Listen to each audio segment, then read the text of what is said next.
believe in me will do what I do. Yes, they will do even greater things. Tell your neighbor, say, neighbor, tag, you're it. Recently, I was honored by one of our high school seniors, one of our graduating high school seniors, to speak at their baccalaureate. L'Oreal Butler negotiated and navigated so I would be the speaker at her baccalaureate at Wolfson High School. Once I was completed speaking, I was ready to go home. I was tired after 2 services and having to sit in this hot robe, and my body drained, ready to just go home and spend time with my wife and children, breathe and relax from a long, exhausting, but amazingly wonderful day. There was a statement made by one of her senior advisors that arrested me and brought me to John chapter 14. In her parting words to the seniors, she said to them, "We've done all we can do for you now, so it's your responsibility to take it further." And then she said this, tag, you're it. That arrested me because I thought of the words of Jesus, who said to us in John chapter 14, listen to me, you shall do what I do, but you shall do greater than I do. You shall live out purpose, my purpose. You shall live out destiny, my destiny. You shall accomplish the things that I am doing, the things that I am doing. You shall do them, but you shall do them on a greater scale. You shall live out the miraculous. You shall impact lives. You shall transform. You shall be an agent of transformation for others. You shall be a difference maker. Listen to me. But you shall do it because of me, but on a greater scale. I will preach and minister to a few, but you will minister to thousands. I will only be able to do it for 3 years, but you will do it for 60 years. I will call you out of darkness, and then you will somehow be the conduit by which others are brought out of darkness. I will be the reason why you are saved, and you will be the reason why others are saved. Tag, you're it. It's now your season to be used. It's now your season to be a difference maker. It's now your season to be a vessel. It's now your season. You have watched long enough. You have been nurtured long enough. You have been prepped and prepared long enough. Now it's your time to step into the gap of life and to become a conduit for my glory and my genius and my greatness. Here's the thing that I need every one of you to get today. For the last 2 weeks, we've been talking about what Jesus has done for us. But today, we need to talk about what we're willing to do for Jesus.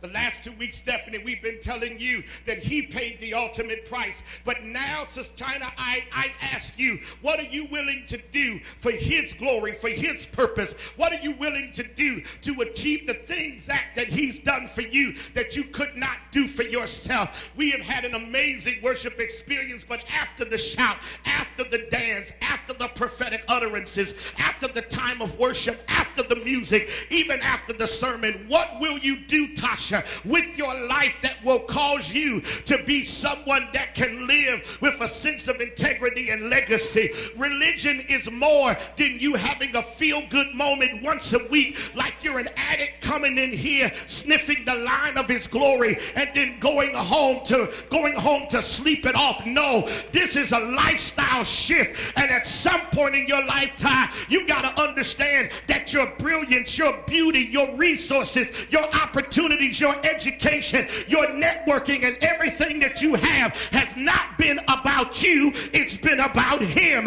And until you wake up and discover that the only reason you go to Bethune, you go to FAM, you go to South Florida, the only reason why you are who you are doing what you're doing is because God's got a purpose for your life. And you must wake up and understand that you ain't here to simply soak up space and to breathe God's fresh air. You're here to be a conduit of his blessing, a conduit of his glory, a conduit of his will, a conduit of his work. And until you do that, you are simply nothing more than an adjutant to his glory. Here's probably the frustration that we have in the kingdom today. is we have more people who are consumers of church than participants in kingdom. Pastors stand up from week to week, painfully trying to reconvince the same crowd that they need to serve a never-changing God. Jesus says to his disciples, as that senior advisor said to L'Oreal and her classmates, "Tag, you're it. I've done what I can do." I almost sense that Jesus was having a baccalaureate service with his 12. And he was giving them the advice and the expectation of the kingdom. So the question becomes, how will we do greater works? How will we somehow achieve the purpose of the kingdom? Here's the first thing. You achieve it by believing that Jesus is the ordained and perfect manifestation of the Father. I need you to get this. You can only do great things for him when you believe unequivocally that he and he alone is Lord. I need you to get this. At some point, your Christian conviction has to become rock hard, like the mountains in the smoke, like the Smoky Mountains in Tennessee. They must be so solid until nothing can destroy the Smoky Mountains of Tennessee. They are rock hard, and even if you chip away at some of it, you will never chip away at all of it, because it is so solid and so secure in its foundation until you'll never destroy it. Your faith has to be that solid, because I am a living witness. Life will come and try to shake you of what you believe, and if you don't believe that you believe and know that you know that you know that you know, you will be a person that's always vacillating on a roller coaster emotionally. But the moment that you tell the devil and everybody that's willing to listen that Jesus Christ is not only the Lord, but he's my Lord, and I will serve him for the rest of my life, then if hell come, you'll still have a heavenly mentality, because your faith in Jesus Christ will give you the power to stand against anything. Why is this important? Because at some point, you got to stop being intimidated of people and situations when you know that there is one God, one faith, one Lord, and one baptism. You got to be so committed to what you know until you don't let anybody or anything talk you out of it, because your faith in Jesus Christ ought to endure even your pain. Boy, y'all making me work way too hard on Father's Day. Here's what's deep. Is, do you believe to the point that you'll even entertain conversation with other folk and they can't talk you out of it? Oh, stop being afraid of the Jehovah's Witness. Cook dinner, let them in. Make a pot of coffee, let them sit down and have a conversation. Because by the end of the day, you ought to talk him into believing what you already know. So you can't talk me out of Jesus. With all of my education, with all of the books I read, with all of the consenting, disagreeing opinions about Jesus, I am still absolutely, unequivocally, undeniably convinced that he is the Son of the living God. I don't care. I don't care what you say. I don't care what philosophy you come up with. I don't care how good you are at somehow geographically illegitimizing my faith. I will never allow you to ever talk me out of what I already know based upon the experience of my life. Because I was on my way to hell. I called one name, Jesus. I didn't call Muhammad. I didn't call Buddha, because ain't no power in their name. So that means that I am worried about what anybody says about Jesus. I know who he is, because I know who he is to me. And because I know who he is to me, ain't nothing you can tell me that about that. I know that he was born of the Virgin Mary. I know he was baptized in the Jordan. I know that on the third day God raised him and gave him a name above every name, that at the name of Jesus, yes, Lord,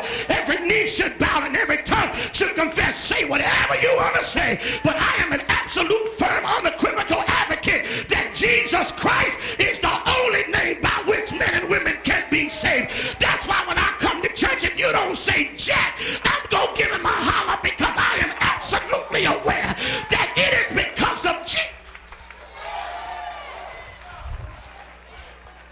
Slap your neighbor, high five, and tell him it's because of Jesus.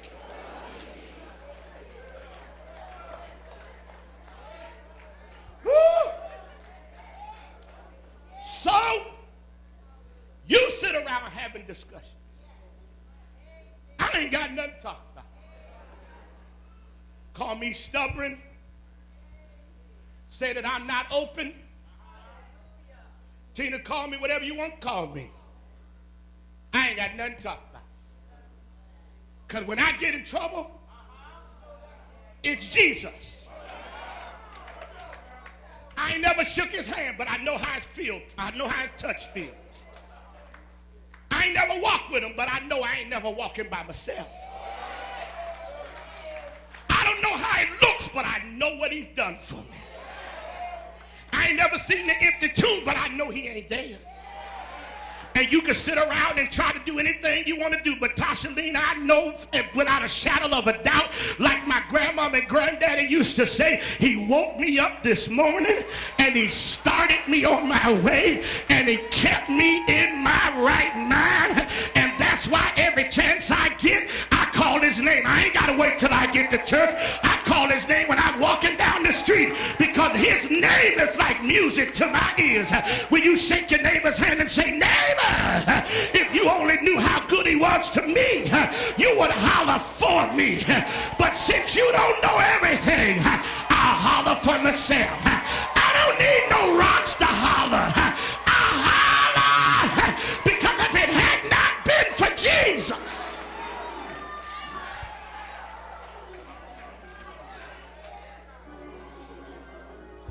Okay. You don't do greater works till you are radically, undeniably sold out that Jesus Christ is Lord. Right now, the NBA playoffs are going on, and I'm absolutely amazed at how many people are all of a sudden Heat fans. I wondered where they were when the Heat was 30 and 52. I wonder where they were, Tasha, when the Heat couldn't sell out a high school gym. You ain't a fan because you catch me at my good day. You a fan because you catch me when I'm losing. People that really love Jesus, they don't serve him because they got money. They serve him when they ain't got a dollar to their name. Because when you really love Jesus, it ain't about what he does for you. It's about what he's already done for you. And is there anybody here that say, I don't love Jesus because of a house and a car? I love him because when I didn't have nothing, and I ain't talking about money, I'm talking about peace and joy.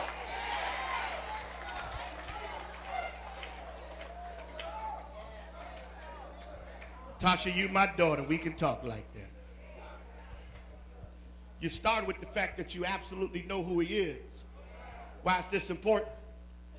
Because when you are absolutely, unequivocally, undeniably, and unashamedly committed to him based upon an unrelenting, rock-hard conviction of who he is, it makes you, Daniel, do the second thing, which is now you actively do the work of Jesus. Watch this. Watch this. Verses 11, 12. Believe me when I say that I am in the Father and the Father is in me. If not, believe because of the things I do. Verse 12. I am telling you the truth, the essence of truth. The essence of truth. That's what that means. I'm telling you, I'm giving you the purity of revelation. Those who believe in me will do what I do. See, here's probably the toughest thing for us, Larry, is we have a generation, and I said it at the previous service, that has somehow figured out how to claim it's committed to Jesus without being committed to what he died for. We are the first generation that factors out the church and still think that we can have legitimate expressions of commitment. Oh, y'all ain't gonna like me right now. We figured out how to create extracurricular organizations, entities, and activities that use his name, but undermines the sanctity of the church to achieve its purpose. Okay, nobody's gonna talk to me, that's fine. And Stephanie, here's what's saying. When you look at Jesus, he died for the world, but he organized and authorized the church as one of the primary conduits of kingdom activity. Okay. Upon this rock, y'all done read it. Why did he go through all of that in Acts to galvanize these people if the organism of the ecclesia doesn't matter? There's got to be a way then by which one lives out faith. And notice that he says, if you believe, you'll do. I'm almost done. I'm more done than you know. Because the word for believe is the word pistos, and it literally means fidelity and unrelenting convictions. And so what Jesus says is that when your belief is what it ought to be, it makes you monogamous and exclusive to that which is an expression of my heart. Oh, God is tired of folk that plays him on two sides. At some point in your life, you've got to become so committed to Jesus Christ until your passion for what he loves is evident in what you love. Here's the reality. I can't do church, hate God's people, and claim to do Christ. Y'all ain't talking to me. All of this talking about I don't like church folk, that is a demonic tool to cause you to mismanage your assignment as a part of the body of Christ. Ain't nobody liking me now. I'm going to say some stuff right about now that's going to probably piss some of you off and send you home thinking I'm talking about you, and I really don't care because it's Father's Day and I get to do it my way today. Some of you are sitting here with all of these gifts and abilities, and you're watching your church or your churches struggle, and you think that because you done found something outside of church that you can use your gift, that somehow is equating to the fact that you are supposed to be assigned to a local church that is involved in a kingdom agenda that is accomplishing the global responsibility of the earth. Okay, I know some of you just don't want to talk about it, but at some point in your life, you got to grow up. I want to say grow the hell up, but I can't say that. At some point, you need to grow up and figure out that real maturity ain't that you get your way. It's that you are used by God wherever he needs you to be, to do whatever he needs you to do, because at some point it ain't about you, it's about him. I'm so sick of church folk talking about where they hurt me in the church. They hurt you in your job, but you keep going. Where they talk about me, where they talk about you in your family, but you keep going to Thanksgiving dinner. I'm so tired of us blaming the church for stuff that if you ever really get saved, can't nobody make you not praise him. Can't nobody make you not serve him. I ain't leaving here because of you. You ain't big enough to make me shut my mouth. You can't do enough to me to make me resign. My faith ain't in you, it's in Jesus, and I ain't waiting on you to pay me.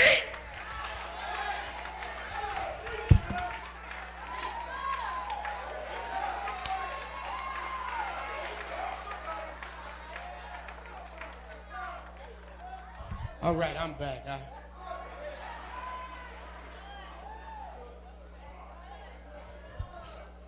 The church, it's the most, Bert, I'm gonna make up a word. It's the most snoringest giant in the world. The reason why the church is not as effective as it needs to be, because we have unlimited gifts and resources that is always acting like a bunch of pouting children.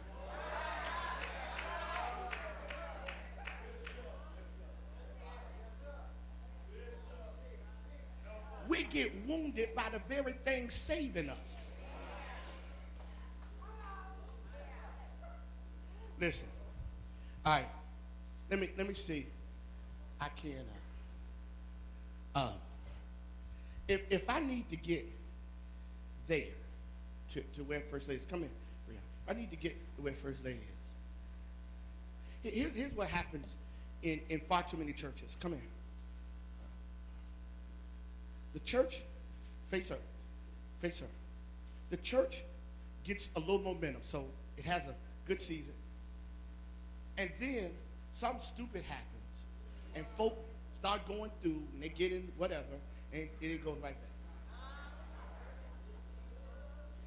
Then all of a sudden, so music ministry, the finances, the whatever, gets a little push. We grow a little bit. Next thing you know, somebody immature does something, and Tiki, we right back here. Come on, look at me. Don't be acting like you ain't looking at me. Look at me. Don't ignore me. This is, and see, this is some of your spiritual journeys. You come to church for a good solid month, you fall out one Sunday, you love Jesus, and you think, ooh, I got it now. And then, Brother Frank, something happened, or you hear something, or something go wrong, and you go right back to, I ain't going.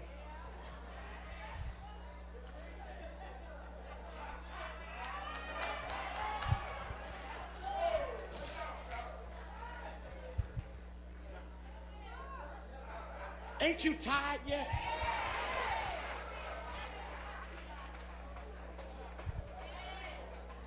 And the enemy is sitting there watching you. One minute you love Jesus, next minute you don't care. One minute you hear, and see right now some of you done got offended. I'm good. Some of you done got offended because you sitting here watching me talk about you because you think I'm being personal. I ain't being personal. I'm just tired of you being such an easy sermonic target. At some point, you got to defy the odds, baby. You got to preach and sing and serve like you ain't got a problem when you going through hell. People have got to know that no matter what you do, I ain't going nowhere, boo-boo, because I am in this for the long haul. Slap somebody and tell them, tag, you're in.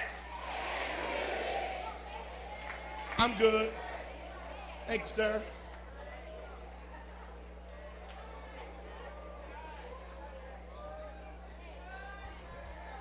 I need to grow my church up.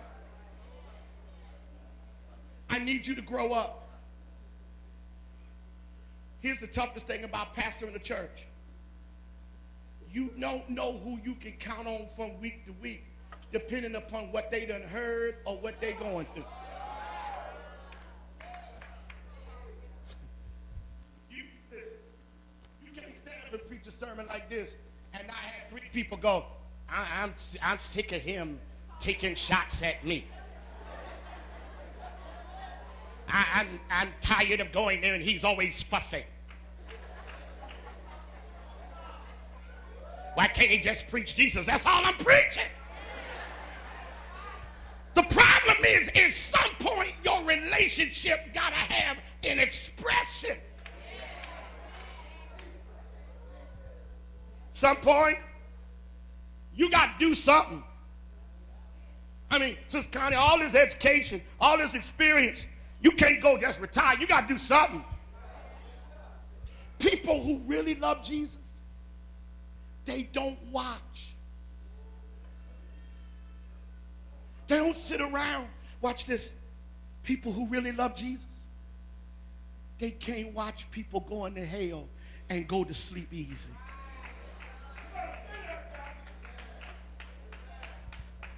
Some of y'all ain't bothered enough. I just stood here and told you what we got to face, and I know half the people in here immediately went straight to something else, because when you're not really committed to Jesus, you don't understand you got to protect his name at all costs.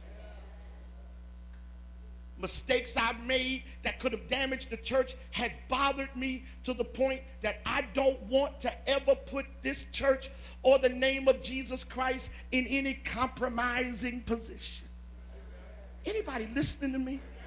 Tiki, some of you are amazingly gifted. And the platforms that God will give some of you, Kay, and the opportunities, Ronnie, God will offer you. You mean, Valerie, so much to God. That's why, Sister Betty, we got to make sure, Mia, that as God allows us to be of blessing to others, that, Doug, we put our lives in healthier places. Why? Because the world needs people that will show them that Jesus Christ is real. And since they can't see him, they need to see us and know that he lives. Can I help anybody here? Your marriage has to be more important to you because your marriage is an expression of his glory. Your life has to be important. Your singleness is a vessel of God because people need to see single people that know how to live right. They don't need to see the single ladies in the back church. They need to see that there's some holy young women and some sanctified young men. Y'all ain't talking to me. They need to see some people. You know what? The children sung a song and it made me want to shout because I don't know if they really heard it. We heard the words and I just caught the words and then it hit me. The song said, I'm happy because of Jesus all day long. And that thing got in me. I said, wait a minute. You mean you can be happy with Jesus every day? Look at your neighbor and tell your neighbor, show you right. Because whenever you think about what he's done for you, you ought to be willing to pay ultimate prices.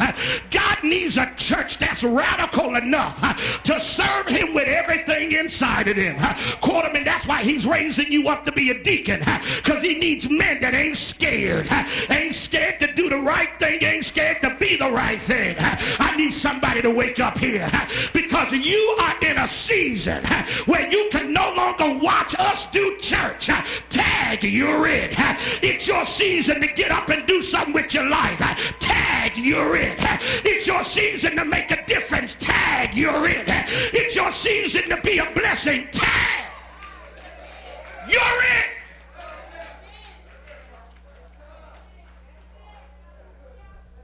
I'm done. Tag, you're in.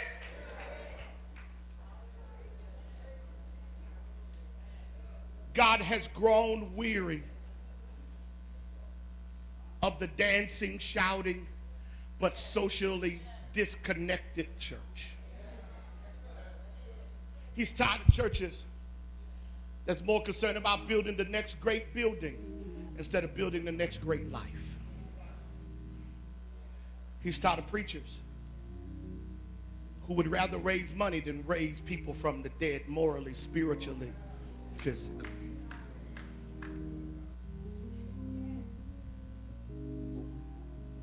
But at the end of the day, I've been awakened to something, Kenny, that I can't deny.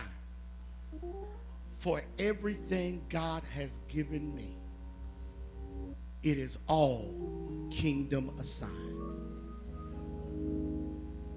Ain't nothing worse to me than someone that God has raised up and they don't help nobody. And they treat the church like the church is an infringement on their time. I don't ever want to disrespect any of you, but there ain't no substitution for your participation and your involvement in the life of a local church. Whether it's St. Paul or Bethel, St. Paul A&Me, don't matter. At some point, you got to help the kingdom achieve purpose. I am so grieved when I have to preach to people who I know are far less involved here and far more involved somewhere else at the expense of the strength of their church. So when I sat in that graduation, when I sat in that baccalaureate, and I heard that senior advisor, and she said, Tag, you're it. You want to know what I heard God say? Son, I didn't let even you destroy you because I still got something for you to do. Y'all don't even know when to shout. Some of y'all acting like you ain't made enough mistakes to have destroyed yourself. And God said, even when you didn't know I had a reason for you, I covered you. Tag, you it. It's your season. Instead of asking, what can the church do for you? You need to start saying, Lord, where do you need me to serve in my church? That's why I believe people ought to make church decisions based upon where they are assigned for greater good, instead of making church decisions like it's Walmart or Target. Here's what's sad, is far too many people now make spiritual decisions using a consumer scale.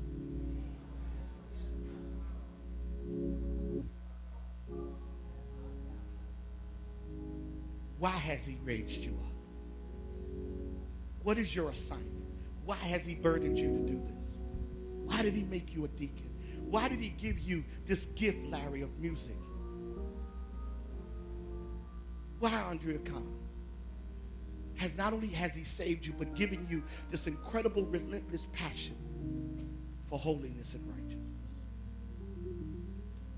What is it, Orzie Lewis, that you do now with the rest of your life to advance kingdom?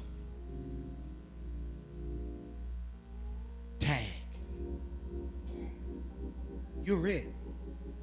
Now, you can walk out of here today and deny it and say, well, that's just another good sermon. But you know what? Every sermon I preach, you are accountable for hearing. And today,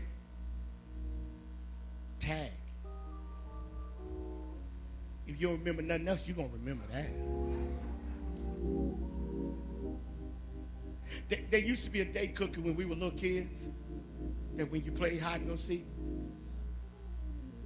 if anybody tagged you, you got mad. But when you get saved, you run to the tag. Because when Jesus touches you, you glad to say, I'm it. Man, the fact Jesus has touched my life and called me to whatever I'm doing, Bert, gives my life more meaning. Heads bowed, eyes closed. Deacons, deaconess, mothers, pastors, ministers, First Lady, come quick.